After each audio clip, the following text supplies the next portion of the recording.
হরে কৃষ্ণ, হরে কৃষ্ণ। চলুন, আজকে খুব ভালো একটা জিনিস দেবো। সত্যিই বলছি, ওটা আমার মনের মতন। এমন একটা এখন আমি আপনাদের কাছে বলতে যাচ্ছি। সেটা হচ্ছে যুধিষ্ঠির আর যমরাজের একটা কথা হয়েছিল নিজেদের মধ্যে। তা সেই কথা আমি আপনাদের জানাবো। সেখানে যুধিষ্ঠির আর যমরাজের মধ্যে কি কথা হয়েছিল। আপনারা কিন্তু জানেন যে যুধিষ্ঠির কিন্তু যমরাজেরই অংশ ছিল। যমরাজেরই আশীর্বাদে কুন্তির গর্ভে জন্ম নেয় যুধিষ্ঠির। এর জন্য যুধিষ্ঠির ধর্মপরায়ণ ছিল, ধর্ম ধর্মরাজ ছিল যুধিষ্ঠির। মিথ্যে কথা বলতো না কখনো, কারণ যমরাজকে ধর্মরাজ বলা হয় আর যমরাজেরই অংশ ছিল। তা একদিন কালক্রমে যুধিষ্ঠির আর যমরাজের মধ্যে কথা হয়। সেই কথাটা আমি আজকে জানাবো। তাহলে একটু পূর্ব থেকে নিয়ে এসে আপনাদের আমি সেই কথাটা জানিয়ে দিচ্ছি। চলুন শুরু করা যাক। যখন পঞ্চপাণ্ডব একে একে সব হেরে গেল জুয়ায় দুর্যোধনদের কাছে, তারপরে তো দ্রৌপদীর বস্ত্রহরণ হলো। সেখানে তো পঞ্চপাণ্ডবরা এসে দ্রৌপদীকে বাঁচায়নি, যেহেতু তারা তখন অলরেডি দুর্যোধনের দাস। দুর্যোধনের আজ্ঞা ছাড়া তারা কিছু করতে পারবে না। তাহলে বুঝুন, এতটাই তারা ধর্মের ছিল, তারা জুয়ায় হেরে গিয়েও তারা দ্রৌপদীকে বাঁচাতে যায়নি। কেন? ধর্ম বলে সেটা হয় না, কারণ জুয়ায় যে হেরে গেছে সে অলরেডি তখন দাস। যার দাস সে যদি আজ্ঞা না করে তাহলে কিন্তু তারা সেই কাজ করতে পারে না। যার জন্যই পঞ্চপাণ্ডব দ্রৌপদীর বস্ত্রহরণের সময় দ্রৌপদী যখন একে একে সবাইকে ডাকছে তখন কিন্তু কেউ আগায়নি। তার এই একটা কারণ ছিল। আচ্ছা, অন্যরা কেন আগায়নি? ভীষ্ম ছিল, কৃপাচার্য ছিল, বিদুর ছিল, আরও অনেকে ছিল সেই রাজসভায়, তারাও আগায়নি। ভীষ্ম আগায়নি, তার কারণ ছিল ভীষ্ম প্রতিজ্ঞা করে রেখেছিল যে যতদিন সে বাঁচবে সে হস্তিনাপুরের রক্ষার্থে এবং সুবার্থেই সে বাঁচবে। তাই যদি এখন দুর্যোধনের বিপরীতে গিয়ে দ্রৌপদীর বস্ত্রহরণ থামাতে যেত, তাহলে এক প্রকার সে হস্তিনাপুরেরই বিরুদ্ধাচারণ হতো। এর জন্য ভীষ্ম আগায়নি। আর কৃপাচার্য কেন আগায়নি? কারণ কৃপাচার্য ছোটোর থেকেই ওই রাজ্যেই বড় হয়েছিল এবং কৃপাচার্য কথা ছিল যে আমি এই হস্তিনাপুরেরই রাজপরিবারেরই নুন খেয়ে বড় হয়েছি। তাই আমি যদি এখন দ্রৌপদীর বস্ত্রহরণ কমাতে চাই তাহলে আমাকে হস্তিনাপুরের বিরুদ্ধাচরণ করা হতো। আমিও সেটা করতে পারি না। কিন্তু যুযুৎসু করেছিল। তা যুযুৎসুকে সেই সময় রাজসভা থেকে বার করে দিয়েছিল দুর্যোধন। আরেকজনও করেছিল, বিদুর। বিদুর সেখানে কিছু করেনি। বিদুর পরে গিয়ে ধৃতরাষ্ট্রকে বলেছিল যে আপনি দুর্যোধনকে কিছু বললেন না, দুর্যোধন এরকম অঘটন ঘটালো, ওকে শাস্তি দিন। কিন্তু এতে ধৃতরাষ্ট্র বলেছিল আমি কিছু করতে পারি না, কারণ আমার বয়স হয়ে গেছে, পরবর্তী রাজা তো দুর্যোধনই হবে, তাই দুর্যোধনের সঙ্গে আমি এখন কিছু বলতে পারবো না। এই কথা আবার দুর্যোধন শুনে নেয়। তখন দুর্যোধন শুনে নিয়ে বিদুরকে বলে যে তুমি আমাদের রাজপরিবারেই বড় হয়েছ, এখানেই সব খেয়েছো এবং আমাদের রাজপরিবারের সব কিছু তো ভোগ করছো, আবার তুমি আমার বিরুদ্ধেই কথা বলছো। এতে ধৃতরাষ্ট্র যখন আর এরও কোনো প্রতিবাদ করলো না, বিদুর তখন মনের দুঃখে নিজের স্ত্রীকে নিয়ে ওই রাজসভা আর ওই রাজবাড়ি ত্যাগ করেছিল। ত্যাগ করে একদম রাজ্যের সীমানায় লম্বা লম্বা যে ঘাস হয়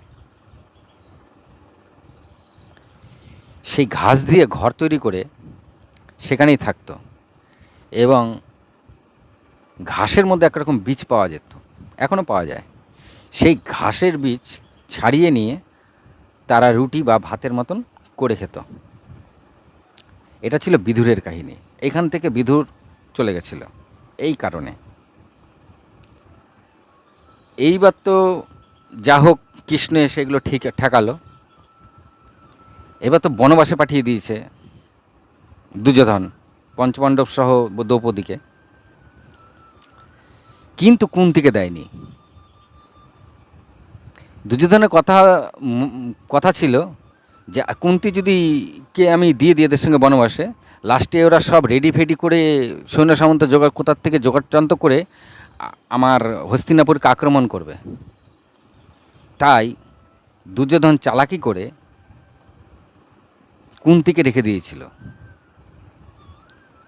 আর কি বলে রেখেছিল যে না, আমার মা একা হয়ে যাবে, কুন্তি মাতা চলে গেলে আমার মায়ের সঙ্গে থাকবে, মানে গান্ধারীর সঙ্গে থাকবে কুন্তি।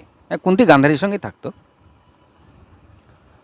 তা যখন তারা বনে চলে যায়, বনবাস দিয়ে দেয়, আগের বনবাস না কিন্তু, এটা পরের বনবাস। আগে একবার কিন্তু বনবাস হয়ে গেছে, পরবর্তী বনবাস। এবার যখন বনবাস দিয়ে দেয়, এইবার বনের মধ্যে চলতে চলতে দ্রৌপদীর প্রচণ্ড তেষ্টা পায়, জল তেষ্টা পায়। তা সেখানে দ্রৌপদী সবাইকে বলে যে আমার প্রচণ্ড জল চেষ্টা পেয়েছে, তোমরা একটু জলের ব্যবস্থা করো, আমি আর পারছি না। তখন 5 ভাইয়ের মধ্যে নকুল আর সহদেবকে দায়িত্ব দেওয়া হলো, দেখো আশেপাশে কোথাও জলাশয় আছে নাকি। তা দুজনে খুঁজতে খুঁজতে হঠাৎ সহদেব জলাশয় পেয়ে যায় একটা। তা সেই জলাশয়ে যখনই জলাশয় দেখে সহদেবেরও তেষ্টা পেয়ে গেল। তো সহদেব নিজেও একটু জল খেতে চাইল, আর একটু জল নিয়ে যাবে। কিন্তু যখনই জল খেতে নিল, তখন জলাশয়ের ওপার থেকে একজন হঠাৎ বলে উঠল, দেখা যাচ্ছে না তাকে, অদৃশ্য। সে বলে উঠল, দাঁড়াও, এই জল খাওয়ার আগে আমার প্রশ্নের উত্তর দিতে হবে। তখন সহদেব বলল, কে তুমি? তোমার প্রশ্ন উত্তর আমি কি করতে দিতে যাব? জল সবাই খেতে পারে। তখন সে বলল, ঠিক আছে তাহলে খাও। তা সহদেব যখনই জল খেয়েছে, সাথে সাথে সেই জল খাওয়ার পরে তার সেখানে মৃত্যু ঘটে গেছে। এবার যখন সহদেব আর ফিরে আসছে না, তখন নকুল গেল। নকুলও যখন জল খেতে গেল, তখন আবার সেই অদৃশ্য গলা বলে উঠল, দাঁড়াও, এই জল খাওয়ার আগে আমার একটা প্রশ্নের উত্তর দিয়ে যাও। তখন নকুল বলল, কে আপনি? আর আপনাকে কেন আমি প্রশ্নের উত্তর দিতে যাব? আমার জল তেষ্টা পেয়েছে, আমি এই জল খাবো, আবার আমার ভাইরাও তৃষ্ণার্ত, তাদের জন্য আমি জল নিয়ে যাব। তখন অদৃশ্য গলা বলে উঠল, ঠিক আছে, তুমি জল খাও, জল নিয়ে যাও, কিন্তু আমার প্রশ্নের উত্তর দিতে হবে।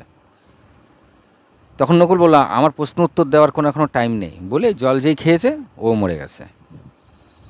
এবার কিছুতেই যখন এরা ফেরে না, তখন অর্জুন খুঁজতে খুঁজতে সেই জলাশয় পেল।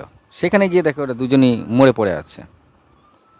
তো অর্জুন এদিক ওদিক দেখলো, কাউকে আর খুঁজে পেল না। যখন অর্জুনও জল খেতে যেই গেল, অমনি সে অদৃশ্য গলা বলে উঠল, দাঁড়াও, এই জল খাওয়ার আগে আমার একটা প্রশ্নের উত্তর দাও।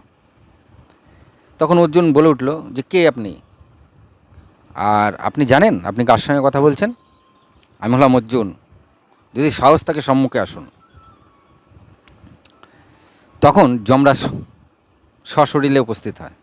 তখন যমরাজ বলে, এই জলাশয় আমার, তাই এই জল খেতে গেলে আমার কাছ থেকে অনুমতি নিতে হবে। তা এই জল খেতে গেলে আমার প্রশ্নের উত্তর দিতে হবে। যদি আপনি প্রশ্নের উত্তর দিতে না পারেন, তাহলে এই জল আপনি খেতে পারেন না। তখন অর্জুন বলল, আমি আপনার কোনো প্রশ্নের উত্তর দেবই না, আমি জল খাবো। তা যমরাজ বলল, ঠিক আছে তাহলে খাও। যে অর্জুন জল খেয়েছে, অর্জুনও মরে গেছে।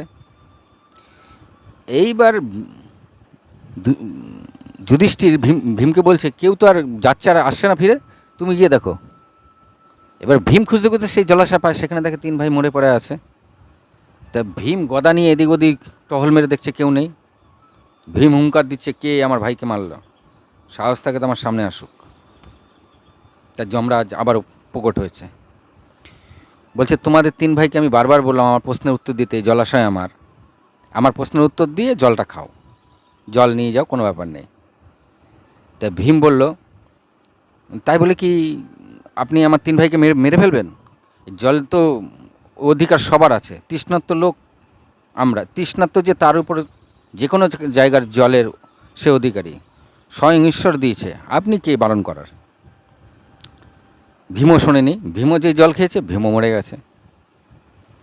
এবার যুধিষ্ঠির দেখার কেউ আসছে না, তখন দ্রৌপদীকে একটা গাছের তলায় বসিয়ে বলছে, তুমি বসো, আমি দেখছি ওরা কোথায় গেল। যুধিষ্ঠির খুঁজতে খুঁজতে সেই জলাশয়ের সামনে এসছে। সেই জলাশয়ের সামনে এসে দেখে 4 ভাই মরে পড়ে আছে। যুধিষ্ঠির ভাইদের দিকে তাকিয়ে সব ভাইকে হাতি পাতিয়ে ধরল, এদের মারলো কে, আর এদেরকে মারার ক্ষমতা কার আছে? কারণ এক এক ভাই প্রচণ্ড পারদর্শী যুদ্ধে, এ মরা তো খুব সহজ না, নিশ্চয়ই তাহলে এই জল খেয়েই মারা গেছে। তা যুধিষ্ঠির জলটাকে এর হাত দিয়ে যেই তুলেছে, অমনি যমরাজ বলে উঠেছে, দাঁড়াও, এই জলাশয় আমার, এখান থেকে জল খেতে গেলে আমার প্রশ্নের উত্তর দিতে হবে। তখন যুধিষ্ঠির নমস্কার দিয়েছে, নমস্কার দিয়ে বলছে, কে আপনি? আর তাহলে আমার ভাইদের কে মেরেছে? তখন যমরাজ বলল, আমিই মেরেছি। তাদের আমি বলেছি যে আমার প্রশ্নের উত্তর দিতে, তারা আমার কথা শোনেনি, তারা জবরদস্তি ওই জল খেয়েছে, তাই তারা মারা গেছে। আর তুমি যদি আমাদের প্রশ্নের উত্তর দিতে পারো তবেই তুমি জল খেতে পারবে, নচেত আমি এই জল তুমি খেতে পারবে না। তখন যুধিষ্ঠির বলল, কী এমন প্রশ্ন আপনার, করুন আমাকে সেই প্রশ্ন। তা চলুন সেই প্রশ্ন কি আমরা একটুখানি দেখে নিই। যমরাজ প্রশ্ন করলেন যে সুখী রাখার জন্য কিসের দরকার হয়, সবাইকে সুখী রাখতে গেলে কি করতে হয়? তো যুধিষ্ঠির বলল, সবার প্রতি দয়া রাখাই হচ্ছে সবচেয়ে বড় সুখ। এইবার যমরাজ প্রশ্ন করল, সবার থেকে গতি কি? যুধিষ্ঠির বলল, সবার থেকে গতি মন। এইবার যমরাজ প্রশ্ন করলো, সবার থেকে ভারী কি, পৃথিবীর থেকেও ভারী কি? যুধিষ্ঠির বলল, মাতা। যমরাজ প্রশ্ন করলো, ঘাসের থেকেও সংখ্যায় বেশি কি আছে? যুধিষ্ঠির বলল, ঘাসের থেকেও সংখ্যায় বেশি চিন্তা। প্রশ্নের উত্তর বলছি। প্রশ্ন, পৃথিবীর থেকেও উঁচু কি? যুধিষ্ঠির বলল, পিতা। প্রতিটি মানুষের সবচেয়ে বেশি দুর্বলতা কার ওপর থাকে? যুধিষ্ঠির বলল, তার সন্তানের উপর সবচেয়ে বেশি দুর্বলতা থাকে। এই পৃথিবীর মধ্যে কে সবচেয়ে সুখী? যুধিষ্ঠির বলল, যার কোনো ধর্মই নেই, সমস্তকেই সে তার নিজের ধর্ম বলে মনে করে, সেই হচ্ছে পরম সুখী। আসল মিত্রকে? যুধিষ্ঠির বলল, মৃত্যুর সময় যে দান করে সেই হচ্ছে আসল মিত্র। আমাদের এই পুরো জগতে কি দিয়ে মোড়া আছে? যুধিষ্ঠির বলল, অজ্ঞান দিয়ে পুরো জগৎ মোড়া। সঠিক স্নান কি? যুধিষ্ঠির বলল, মনকে পরিষ্কার রাখা, স্বচ্ছ রাখা, চিন্তাকে স্বচ্ছ রাখা, এটাই হচ্ছে সঠিক স্নান। কাজলের থেকে অধিক কালো কি? যুধিষ্ঠির বলল, কাজলের থেকে অধিক কালো হচ্ছে কলঙ্ক। অলস ব্যক্তি কাদের বলে? যুধিষ্ঠির বলল, যারা ধর্মের ধারে কাছে দিয়েও যায় না, কোনো ধর্মর কথাও শোনে না, ধর্মর পথেও চলে না, তারাই হচ্ছে প্রধান অলস ব্যক্তি। প্রকৃত লজ্জা কি? কঠিন কাজকে দেখে যে দূরে দূরে থাকে, সেটাই হচ্ছে প্রকৃত লজ্জা। যে কাজ খুব কঠিন, থাক করবো না এই কাজ, অন্য কাজ করব, আর কি এরকম ভাবনা চিন্তা, সেটা হচ্ছে প্রকৃত লজ্জা। এই পৃথিবীর মধ্যে একদম শ্রেষ্ঠ ধর্ম কি? যুধিষ্ঠির বলল, দয়াই হচ্ছে শ্রেষ্ঠ ধর্ম, তার উপরে আর কোনো ধর্ম নেই। একটা সমাজকে কে ধ্বংস করে দেয়? যুধিষ্ঠির বলল, সমাজে যখন অরাজকতা সবচেয়ে বেশি চলে, তখন সমাজ একা একাই ধ্বংস হয়ে যায়। এই সমাজে বেশিরভাগ লোক খুব দুঃখে কষ্টে থাকে। এত দুঃখ কেন? যুধিষ্ঠির বলল, হিংসা আর লোভ, এই দুটো আমাদের প্রকৃত দুঃখের কারণ। জীবনের প্রধান উদ্দেশ্য কি? যুধিষ্ঠির বলল জন্ম এবং মৃত্যু, এই দুটোই হচ্ছে প্রধান উদ্দেশ্য। জীবনের প্রধান উদ্দেশ্য কি? যুধিষ্ঠির বলল জন্ম মৃত্যু থেকে মুক্ত থাকা এবং আমাদের চেতনাকে জাগ্রত করা, জীবনের এটাই প্রধান উদ্দেশ্য। ভাগ্য কি? যুধিষ্ঠির বলল ভাগ্য সেটাই যা কর্মের উপর নির্ভর করে। ভালো কর্ম হলে ভালো ফল দেবে, খারাপ কর্ম হলে খারাপ ফল দেবে, এটাই হলো ভাগ্য। চেতনা কি? জন্ম মৃত্যুকে বা যে নিজেকে সম্পূর্ণ আত্মাকে চিনে চিনে নিয়ে গেছে যে, সেটাই হচ্ছে চেতনা। সত্য প্রেম কি? যখন আমি আমাকে খুব ভালো মতন চিনে নেব এবং তার সঙ্গেই প্রেম করার চেষ্টা করব, এটাকেই সত্য প্রেম বলেছে। কি সুন্দর! আমি আমাকেই ভালো করে চিনে নেব এবং তার সঙ্গেই প্রেম করব, এটাকেই সত্য প্রেম বলেছে। প্রকৃত বুদ্ধিমানকে? যুধিষ্ঠির বলল যার বিবেক আছে সেই হচ্ছে প্রকৃত বুদ্ধিমান। কোন মানুষ কোনো কিছু থেকে বঞ্চিত হয় না, সবই পায়? যুধিষ্ঠির বলল যে মানুষের সবচেয়ে ধৈর্য বেশি সে মানুষ সব কিছুই পায়, তার কাছ থেকে কোনো কিছু যায় না। যমরাজ বলল কে জেগে ঘুমায়? যুধিষ্ঠির বলল যে আত্মাকে জানেই না তাকেই জেগে ঘুমানো বলা হয়। দুর্ভাগ্য কে বয়ে আনে? বলছে যারা মদ খায় আর যারা প্রচণ্ড অহংকারী তারা তাদের জীবনে অটোমেটিক দুঃখ বয়ে আনে। যমরাজ বলল প্রকৃত সৌভাগ্যবানকে? যুধিষ্ঠির বলল যারা সৎসঙ্গ করে এবং সবার সঙ্গে বন্ধুত্বপূর্ণভাবে চলাফেরা করে সে তার জীবনে সৌভাগ্য বয়ে আনে। এটাই ছিল মেনলি যুধিষ্ঠির আর যমরাজের কথা। আপনাদের কেমন লাগলো একটু কমেন্ট করে জানাবেন। একটা দুটো কমেন্ট করলে, লাইক করলে ভিডিওগুলি স্প্রেড হয়। যদি দেখেন তবে আমার, যদি ভিডিও দেখেন, না দেখলে তো কথা নেই, যদি দেখেন ভিডিও তাহলে যেই দেখেন আমি তাকেই বলছি একটা লাইক আর কমেন্টে হরে কৃষ্ণ বা রাধে রাধে একটা কিছু লিখে দিয়েন, তাহলে ভিডিওটা সবার কাছে যায় আর কি। আর না হলে আমার আরও দেরি হবে। যত তাড়াতাড়ি আপনারা এগুলো করবেন তত তাড়াতাড়ি আমার এগুলো সব হিন্দুদের কাছে যাবে। তাহলে যুধিষ্ঠির, তখন যমরাজ খুব খুশি হলো। যমরাজ খুশি হয়ে যুধিষ্ঠিরকে আশীর্বাদ করলেন, বলে তোমার ওপর আমি খুব খুশি হয়েছি, বলো কি চাও। যখন যুধিষ্ঠির বলল আমার যে ভাইদের আপনি মেরে ফেলেছেন এই ভাইদের আমাকে জীবিত ফিরিয়ে দিন। তখন যমরাজ তাকে তথাস্তু করল, তখন তার 4 ভাই জীবিত হয়ে গেল।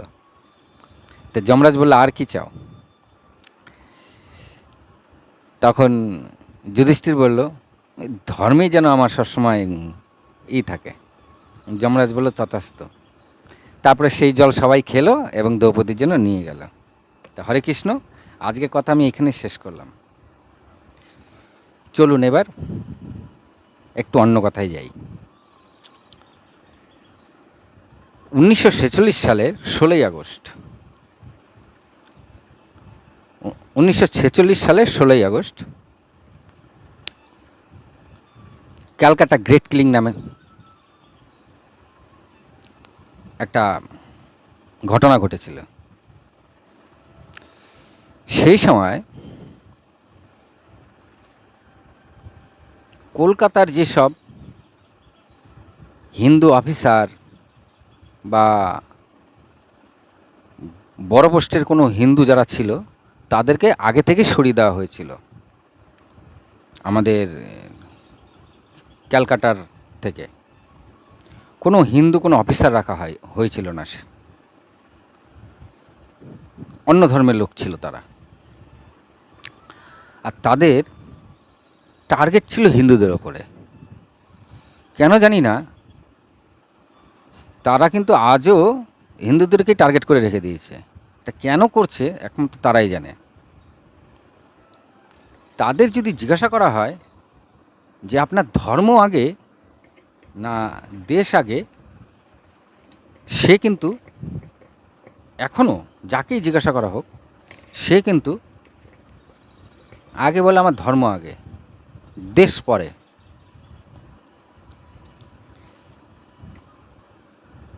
1946 সালে ওই দিনকে প্রায় 50,000 আমাদের ধর্মের লোক না, অন্য ধর্মের লোক জড়ো হয়েছিল এবং কলকাতায় টানা 3টে দিন অকাতরে হিন্দু নিধন চলে। সেই সময় জানা যায় যে প্রায় 15 লক্ষ হিন্দু মারা হয়েছিল। কলকাতার নোয়াখালীতে চলে। প্রথমে কলকাতায় হয়, তারপরে নোয়াখালীতে হয়। নোয়াখালী থেকে তখন কিন্তু বাংলাই ছিল, ভাগ হয়নি তখনও, ভাগ হবে করছে আর কি। এই যে আমরা এখন যেটা বাংলাদেশ দেখি, এই বাংলাদেশ আর ওয়েস্ট বেঙ্গল টোটালটাই কিন্তু বাংলা ছিল।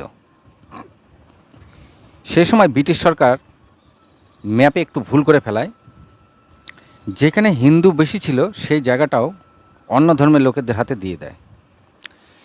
ওই সময় নোয়াখালীতে প্রচুর হিন্দু ছিল, প্রচুর, ধরুন 30 আর 70%, 30% 70%, মানে 7% হিন্দু ছিল। এক রাতের মধ্যে এত পরিমাণ হিন্দু নিধন হয়, মানে আগের দিন 70-30 ছিল, পরের দিন সেটা গিয়ে দাঁড়ালো 90 আর 10%, মানে 90% হয়ে গেল অন্য ধর্মের লোক আর 10% হলো হিন্দু। তা সেগুলো আমি খুব ডিটেলে পড়েছি। আমি এত ডিটেলে দিতে গেলে আমার ভিডিও অনেক বড় হয়ে যাবে। আমি একটু একটু করেই দেবো বলেছি, আমি একটু একটু করেই দিচ্ছি। আর আমাদের কলকাতায় যখন হয়েছিল, এটাকে বলা হয় দ্য গ্রেট ক্লিং, ক্যালকাটা গ্রেট ক্লিং, এই নামে পরিচিত। শুনতে খুব ভালো লাগে ইংরাজিতে। অনেক সময় ভানু কমিকে বলে না যে কি সুন্দর রোগ, স্পন্ডিলাইটিস, মেনিনজাইটিস,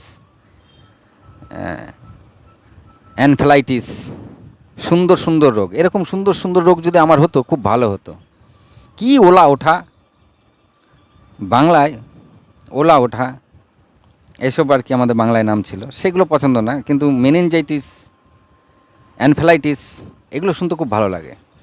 তা আমাদের ক্যালকাটায় অকাতরে হিন্দু নিধন হলো, কিন্তু হেডিংটা খুব সুন্দর, দ্য গ্রেট ক্যালকাটা কিলিং। ওহ, মানে আপনি যেন একটা খাওয়ার, খুব সুস্বাদু খাবার, দ্য গ্রেট ক্যালকাটা কিলিং, মানে খান, খুব সুন্দর খাবার আছে। সেই সময় হিন্দু মা বোনদের প্রচুর পরিমাণে অত্যাচার করা হয়েছিল। হিন্দু মা বোনদের এই অত্যাচারের পরিমাণ এতটাই ঊর্ধ্বমুখী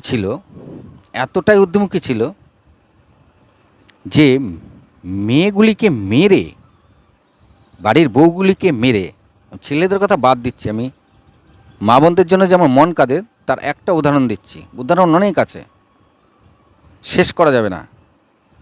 একটা উদাহরণ দিচ্ছি, আমাদের হিন্দু মা বোনদের মেরে ক্যালকাটায় যেসব মন্দিরগুলি ছিল সেসব মন্দিরের সামনে উলঙ্গ করে, পাটাকে উল্টো করে ঝুলিয়ে, প্রত্যেক মন্দিরের যেখানে ঘণ্টা বাঁধানো হয়, ঘণ্টা, মন্দির ঢুকতে গেলে দেখবেন একটা ঘণ্টা থাকে, সেই ঘণ্টার মধ্যে বেঁধে দিয়েছিল আমাদের হিন্দু মা বোনদের, উলঙ্গ করে মেরে ওখানে উল্টো করে ঝুলিয়ে দিয়েছিল।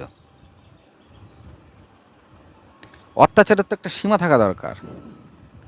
এমন অত্যাচার করেছিল, যারা ব্যাপারটা উস্কানি দিয়েছিল তারা দেখলো প্রচণ্ড বেশি হয়ে গেছে, তারাই 3 দিন পরে বললো ব্যাস ব্যাস ব্যাস আর হয়েছে, এবার থামো থামো থামো। তারাই এবার থামিয়েছিল ব্যাপারটা।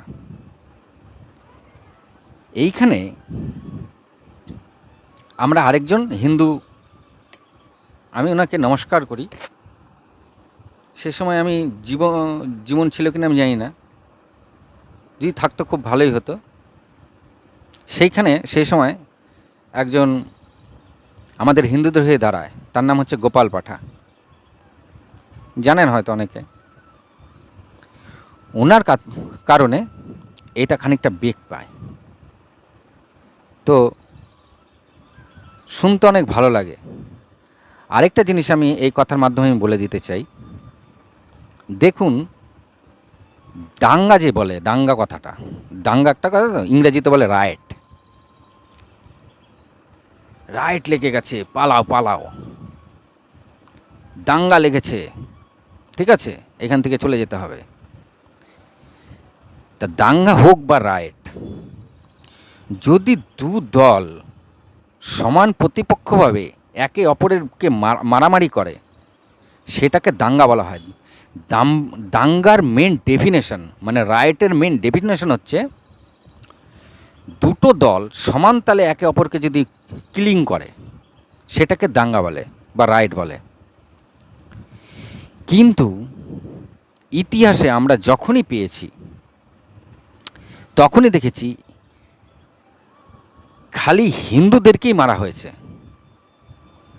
এবং হিন্দু কোনো ব্যাপারের সূত্রপাত হয়নি, মানে হিন্দু গিয়ে কখনোই আগে মারেনি কাউকে। সূত্রপাত তারাই হয়েছে, এবং তারা অকাতরে হিন্দু মেরেছে। তাদের ভাবটা হচ্ছে হিন্দু হচ্ছে পোকামাকড়ের মতন, যখন তখন টিপে মেরে ফেলা যায় হিন্দুদের। এখনও অনেকের বক্তব্য শুনবেন, তাদের বক্তব্যতেই আপনি বুঝতে পারবেন, মুখে তারা বলবে না, কিন্তু তারা ভাবে দেখিয়ে দেবে যে হিন্দু অ্যাকচুয়ালি তাদের কাছে কিছুই না, পোকামাকড়ের সমান, যখন তখন টিপে মেরে ফেলবেন হিন্দুকে। এবং যত বড় বড় দাঙ্গা হয়েছে তার সূত্রপাত তারাই, এবং তারা একতরফা হিন্দুদেরই মেরেছে, একতরফা হিন্দুদের মেরেছে। তাহলে এই দাঙ্গা হলো কি করে? উগ্রপন্থী কাদের বলা হয়? উগ্রপন্থী হচ্ছে জঙ্গি। এই জঙ্গিরা কি হয়, বিভিন্ন জায়গায় বোম সেটিং করে বা অরাজকতা সৃষ্টি করে, এবং অকাতরে বেশ কিছু হত্যালীলা করে এবং চলে যায়, এটাকে জঙ্গি বলা হয়। তা পূর্বে যেসব বড় বড় রাইট হয়েছে, একটা